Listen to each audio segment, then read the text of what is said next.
Marimar.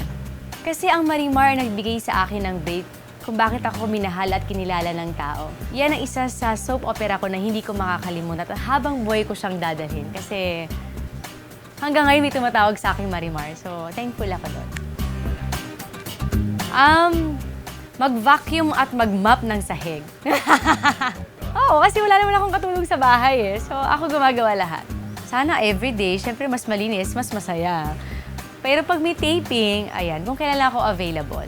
At kasama ang paglalaba. Oo, kasi lumaki akong independent na walang katulong. So hanggang ngayon ina-apply ko yan na kahit artista ako, kahit busy ako, gusto ko ako yung gumagawa ng sarili ko sa bahay. Wala. Ang arte! Nasa attitude yan. Dapat pagising mo sa umaga, titingin ka sa salamin. Fairness sa'yo. Parang good morning.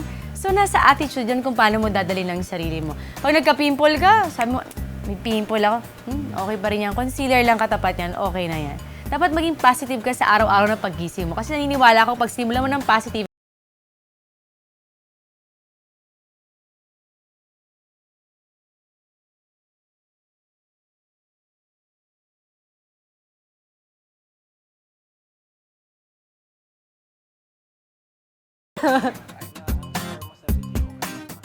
sabay-sabay tayo tsaka ages. Ages! Ages, luha, halik. Yan, yung mga ganyan. May mga 98, 99. Pero pag sumatsamba, sumisigaw, nagwa 100 naman ako. Nadadaan sa sigaw. Beyonce. Pinapili niyo ako eh. Siguro romantic comedy.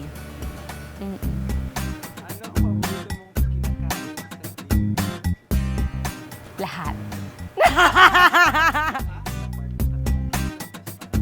Maitim?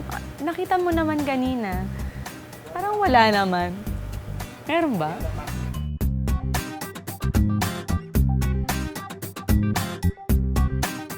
Ano pa?